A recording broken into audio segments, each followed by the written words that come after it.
عزیز طلبہ و طالبات، اس اقتباس میں پروین شیر نے اپنے سفر کا ذکر کیا ہے۔ وہ اپنے شوہر وارث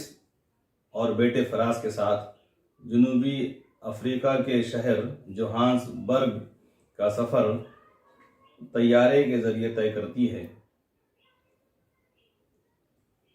طیارے کی اڑان بھرتے وقت، یعنی جب رن وے پر چلتا ہے، رن وے مطلب ہوائی پٹی، طیارے کا فضا میں جست لگانا، اس منظر کو مصنفہ نے بڑے دلچسپ پیرائے میں بیان کیا ہے کہ جب جہاز بلند ہوتا جا رہا تھا تو زمین اسے چھوٹی ہوتی ہوئی دکھائی دے رہی تھی،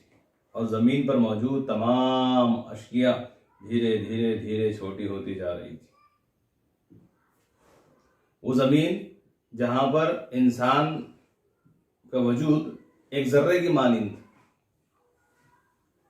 وہی زمین اب خود ذرہ بنتی جا رہی تھی، اور ہوائی جہاز نرم بادلوں کا سینہ چیرتا ہوا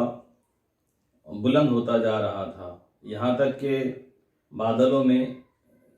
گم ہو کر زمین لاپتہ ہو گئی تھی۔ اب وہاں پر ایک نیا جہان تھا، ایک انوکھا احساس تھا۔ یہ احساس صرف محسوس کیا جا سکتا ہے۔ وہاں پر مصنف کے دل میں بچوں جیسا خیال آیا کہ وہ کھڑکی سے کود کر بادلوں کی آغوش میں آ جائیں، یعنی بادلوں کی گود میں آ جائیں۔ اسی طرح سے جہاز کے اترتے ہوئے منظر کو بھی اس نے بڑی خوبصورتی سے بیان کیا ہے کہ جب جہاز نیچے کی طرف آ رہا تھا تو زمین پر رینگتی ہوئی چیونٹیوں کی قطاریں دھیرے دھیرے دھیرے گاڑیوں کی شکل اختیار کر رہی تھی، اور چھوٹی چھوٹی جو ڈبیاں تھیں وہ عمارتوں میں تبدیل ہو رہی تھی، اور زمین کا سینہ پھیلتا جا رہا تھا۔ جب مصنفہ صبح کے وقت جوہانس برگ پر اتری تو وہاں پر ایک جم غفیر تھا، ایک ہجوم تھا،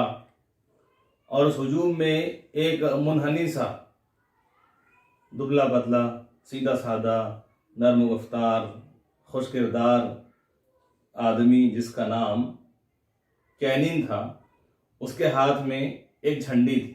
جس پر شیر فیملی لکھا ہوا تھا۔ پروین اور اس کی فیملی کو اترتے ہوئے ان کو دیکھ کر اس نے انہیں خوش آمدید کہا، ان کا استقبال کیا،